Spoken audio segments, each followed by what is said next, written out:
নমস্কার, অননাস কুকিং ব্লগের একটা নতুন ব্লগে আপনাদের সকলকে স্বাগত। আজকে আমি বানিয়ে নিয়েছিলাম নিরামিষ কচু আলু, মানে গাটি কচু যেটাকে বলি আমরা, গাটি কচু আলু বেগুন দিয়ে একটা তরকারি।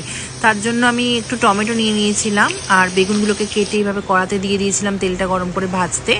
আর নিয়ে নিয়েছিলাম কচুগুলো একটু বড় সাইজের ছিল, তাই আমি দুভাগ করে নিয়েছিলাম। দুভাগ করে দিলে না খুব তাড়াতাড়ি সেদ্ধ হয়ে যায়। আর ছোট ছোট আলু দিয়েছিলাম। আর কচুগুলো যেহেতু আমার শাশুড়ি মা বললেন যে এখানকার কচু খুব ভালো হয়, তাড়াতাড়ি গলে যায়, তাই আমি আলুটাকেও একটু ছোটো ছোটো করে কেটে নিয়েছিলাম। বেগুনগুলো ভেজে ভালো করে তুলে নিয়েছিলাম। নিয়ে তারপরে আমি তেল দিয়ে দিয়েছিলাম, আর একটু তেল দিয়ে তারপরে আমি দিয়ে দিয়েছিলাম একটা শুকনো লঙ্কা আর জিরে আর একটা তেজপাতা দিয়ে কচু আলুগুলোকে ভালো করে আমি দিয়েছিলাম। একদম নিরামিষ তো, একদম নালে ঝাল হয়ে গেলে ভালো লাগবে না।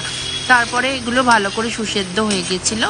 তারপরে আমি একটুখানি নুনটা চেক করে নিয়েছিলাম। তারপরে আমি একটু চিনি দিয়ে দিয়েছিলাম। একটু মিষ্টি মিষ্টি হালকা হলে ভালো লাগে। এই দেখুন কত সুন্দর হয়েছে দেখতে, তাই না? এইটা নিরামিষের দিনে খেতে কিন্তু খুব ভালো লাগে। কেমন হয়েছে জানাবেন। Thank you.